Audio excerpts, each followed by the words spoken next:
दुनिया में सब ही करेला पूजन दुनिया में सब ही करेला पूजन बनी हमारा लगे अलगे बानी हमारा लगे अलगे बा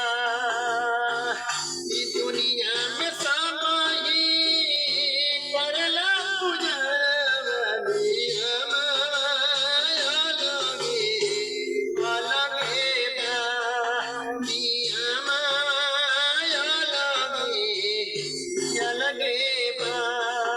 बिना ब्रह्म ज्ञान के वो जाने नहीं पाई बिना ब्रह्म ज्ञान के वो जाने नहीं पाई देखो माया तो मोही के गबले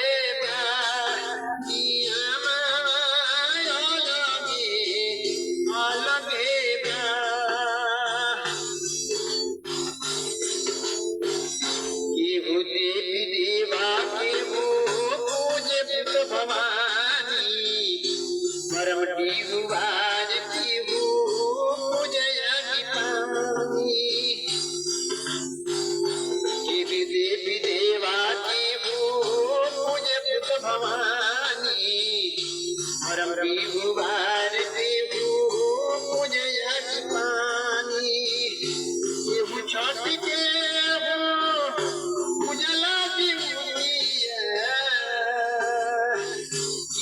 छठी के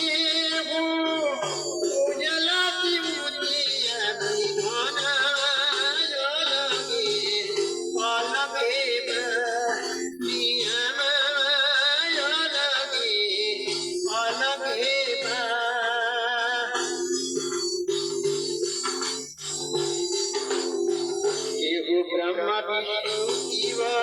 चित्र भगवान की हनुमान की पूज राजा राम की ब्रह्मा विष्णु शिव चित्र भगवान की हनुमान की पूज राजा राम की सरस्वती लक्ष्मी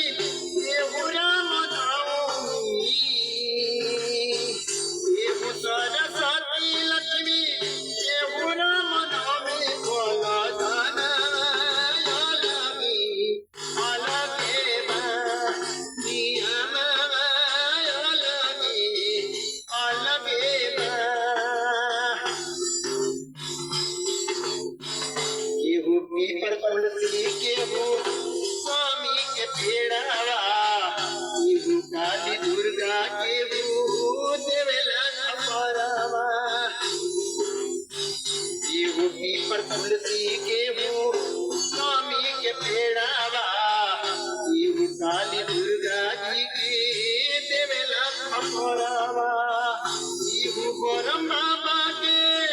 माथे रोज धागावा गोरम बाबा के माथे रोज धागावा अलगे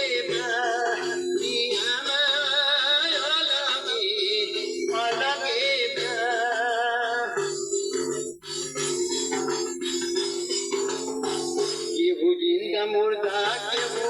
पूजे माया काल के गाय नारायण गोपी बाल के जिंदा मुर्दा के वो पूजे माया काल के गाय